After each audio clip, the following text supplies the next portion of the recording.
Before the beginning of the decade, Kevin Durant's resume seemed to be somewhat bulletproof, with him achieving 2 NBA championships, 2 Finals MVPs, 1 regular season MVP, 4 scoring titles, 13 All-Star selections, and a reputation as one of the most efficient and versatile scorers the game has ever seen. But as the 2024-2025 season comes to an end, the story surrounding KD has begun to shift. Despite still playing at an all-star level deep into his 30s, Durant still finds himself once again missing the playoffs. Despite being on a Phoenix Suns team that on paper looks stacked, the end goal of a championship or even just a finals appearance hasn't been reached. The truth is, despite all the stats and accolades KD continues to rack up, his final years are quietly slipping away, and it's beginning to look like he sold them to a team that never had the depth, the structure, or the vision to help him secure another title to cement him as one of the greatest players of all time. But before we even mention the Suns, we need to talk about how he even got to this point.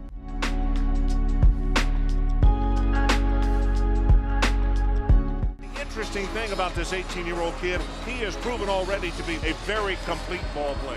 In 2007, Durant was drafted with the 2nd overall pick by the Seattle Supersonics. As soon as the season started, Durant made an immediate impact, winning Rookie of the Year and averaging 20.3 points per game as just a teenager. By the time the team relocated to Oklahoma City, Durant had evolved into a superstar, claiming 4 scoring titles between 2010 and 2014, including a 32-point per game season in his 2014 MVP campaign. With Russell Westbrook and James Harden by his side, the Thunder made it all the way to the 2012 NBA Finals before falling to LeBron James and the Miami Heat. Over the next several years, OKC remained a title contender, and in 2016 they came within 1 win of returning to the finals, only to blow a 3-1 lead to the 73-9 Golden State Warriors.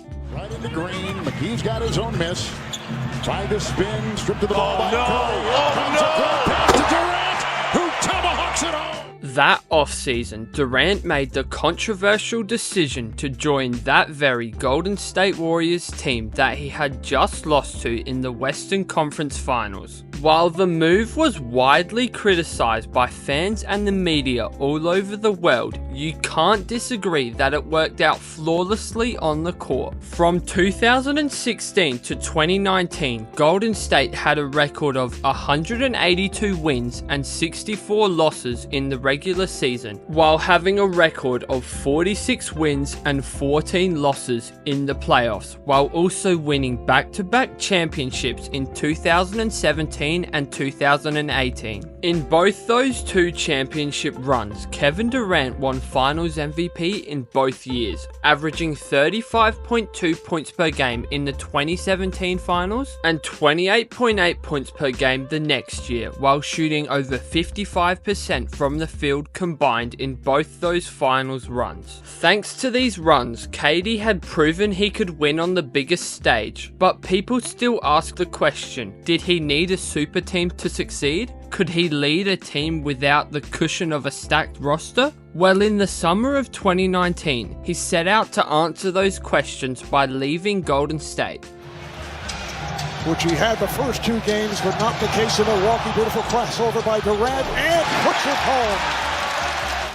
Durant's decision to join the Brooklyn Nets in 2019 was seen as a fresh start and a chance to build something new, alongside Kyrie Irving and later on with his previous teammate James Harden. Durant sat out the entire 2019-2020 season, recovering from a torn Achilles injury. But thanks to this injury, expectations skyrocketed the following year. And once James Harden was traded to Brooklyn in January 2021, the Nets instantly became title favorites. Despite these expectations, the trio couldn't seem to stay healthy for long enough to play an extended amount of regular season games with each other, let alone long enough to compete in the playoffs. In fact, it was that bad that the trio of Durant, Kyrie and Harden played just 16 games together over 3 years. But when all three of them were on the court together, they were extremely dominant, with a net rating of plus 13.3 and an offensive rating of 119.6. In the 2021 playoffs, Durant was sensational, averaging 34.3 points, 9.3 rebounds and 4.4 assists, while shooting over 51% from the field. His Game 5 masterpiece against Milwaukee, where he scored a sensational 49 points, 17 rebounds and 10 assists, cemented his place as one of the best players in the world at the time. But after that, the cracks began to form. Harden struggled with a hamstring injury.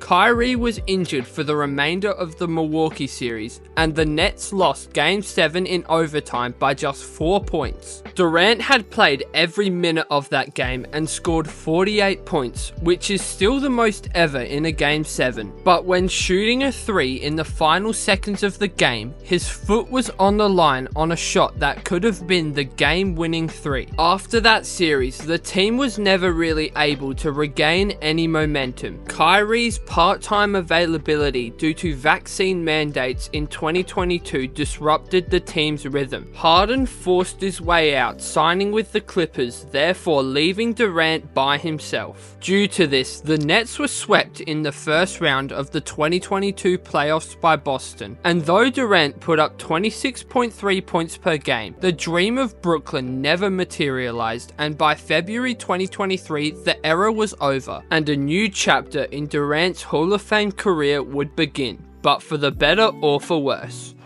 You know, you gotta be strategic. You only get 6, so that's it. KD with the crossover, flies right to the basket. When Durant was traded to the Phoenix Suns in February 2023, it looked like a new opportunity to chase another championship. Phoenix had made the finals just 2 years prior, had Devin Booker entering his prime, and an elite veteran playmaker and floor general in Chris Paul. The Suns sent Mikal Bridges, Cam Johnson, Jay Crowder, and 4 first-round picks to Brooklyn in return for KD, sending away all their bench depth but securing one of the league's all-time greats to hopefully lead them to the promised land. But during that 2023 season, Durant played just 8 regular season games due to a sprained ankle, but in those 8 games, he averaged 26 points on 57% shooting from the field. In the 2023 playoffs, Durant averaged 29 points and 9.7 rebounds, helping Phoenix beat the Clippers in the first round. But against the Denver Nuggets, the Suns were outmatched and eliminated in 6 games. Once again, Durant played well, but it wasn't enough to lead him to an NBA title. That offseason, the Suns pushed their chips even further into the middle by acquiring Bradley Beal. Chris Paul was gone, and Phoenix was now built entirely around their new big 3 in Durant, Booker, and their new shiny acquisition in Bradley Beal. On paper, this team was now a powerhouse, but in reality, the structure was fragile. Bradley Beal missed 29 games due to back and hamstring injuries. Durant remained healthy for most of the season, but was overplayed, overworked, and asked to do too much. Surprisingly though, Phoenix finished 6th in the West with a 49-33 record. Their offense ranked in the top 10 in the NBA, but defensively they were inconsistent and their bench was one of the weakest in the league. Little did they know that trading away most of their depth would cause major issues that would cost them in years to come. Harden trying to get a step on the rookie, knocks it free.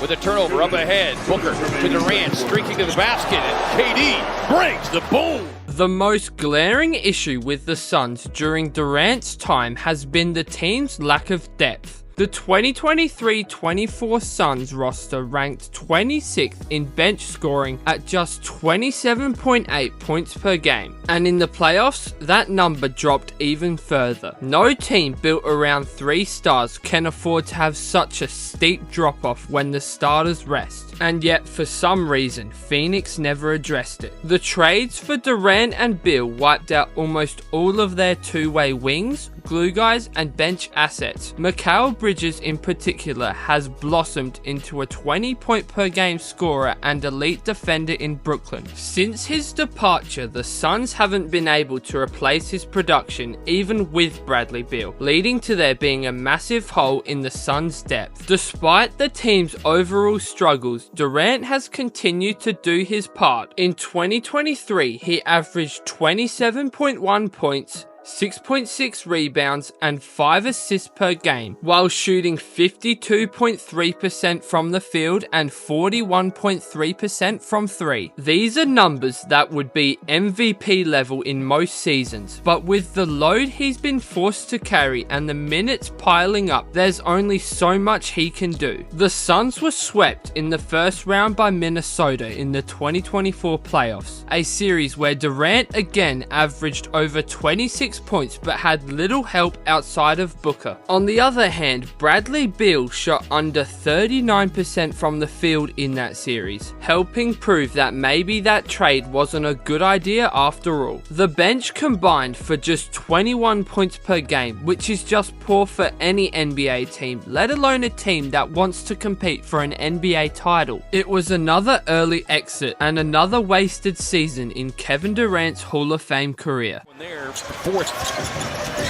of this opening frame. Durant with that jab step on the drive, gets contact, gets it up, gets it in.